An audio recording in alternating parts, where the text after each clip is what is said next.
Had his share of triumphs and challenges, and now he's sharing it all on stage in a one-man show directed by Spike Lee called Mike Tyson, Undisputed Truth. His life really epitomized for me America.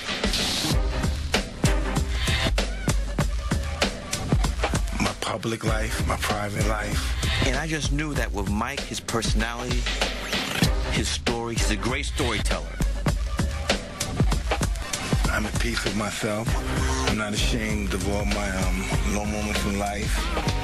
And it's an ongoing process. I'm trying to come to grips with, just what I am. Please welcome back to the show, the champ, Iron Mike Tyson. Mike, good to see you again, man. Good to see you again. Yeah.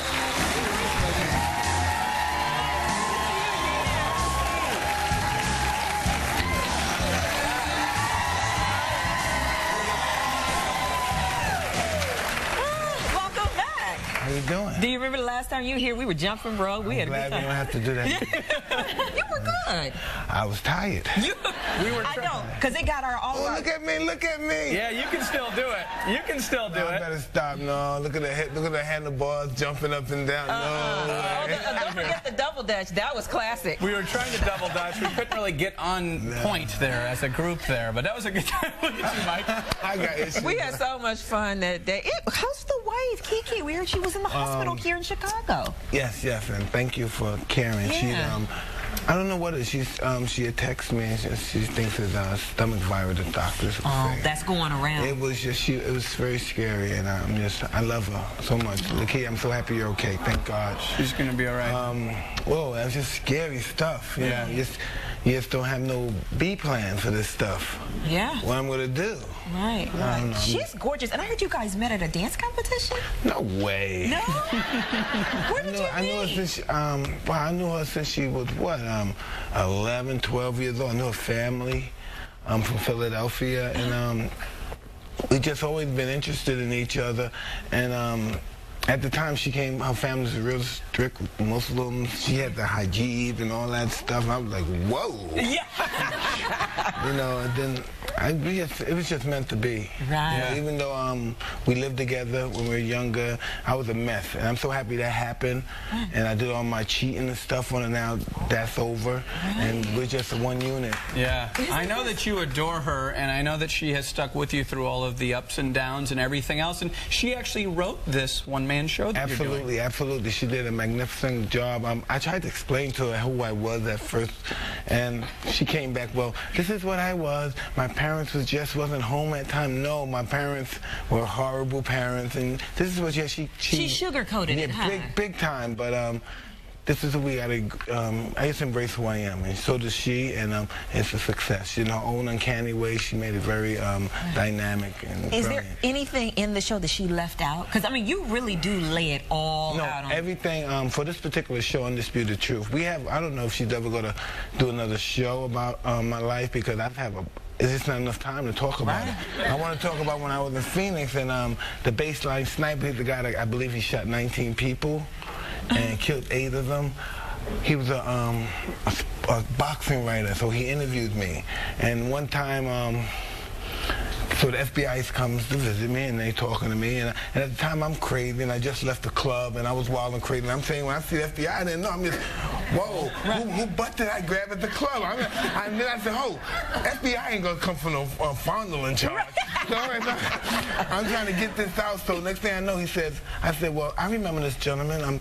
I'm Cal Ty. I remember this gentleman. If I offended him in any way, I'm really sorry, officer. And he said, no, Mike, he likes you. He didn't like the other 19 people he shot and the 8 that he killed. And I said, what? Wow. And the reason they got in touch with me, because they saw his website on the machine, and it's there, me and him. I'm like, hey, dude, I love you. Right, because he interviewed you, and he acted like he was a reporter. And he had me on his website, on the page, shaking hands, and whoa. That's you frightening. never know who you're dealing with. I'm so happy I was nice to him. Yeah. I'm really so happy I was nice No, to but him. you could have done something to him. Right. No, I won't. Shoot, my name is Iron Mike. I'm not made of iron. Okay? My name is Iron. Well, my name is Iron. I saw that you tweet from time to time. I know you're active on Twitter, and I thought it was interesting. You actually tweeted a photo from Indiana, from outside the prison that you actually served time in. Oh yes, listen. I'm just. This is just what it's about. I embarked on a new form of life, and I'm just making amends. I went to my prison. I made amends to everybody I offended. And yeah, there we go, Mr. Slavens right there. He was the vice president when I was there. Of the prison? Yeah, the warden. He was a pretty cold kind of guy. He didn't really bond with people, but this guy always came to when because I'm always in the hole and stuff because I'm not acting nice in prison. So he always came, talked about God, talked about Jesus. He's just a beautiful man. It's beautiful. And I just came and whatever that bad things ever said in front of him, I just wanted to amend because he didn't deserve that. He was just a beautiful man and he was just so caring. He doesn't deserve to be in that place, but I guess God has a bigger plan than us. You know? You could go ahead. You have, I mean, like, really turned your life around, and it's so amazing to see. When you think about everything that you're putting out there on the show now, right, is there one story, maybe the prison time in Indiana, is there one story that's really hard for you to tell?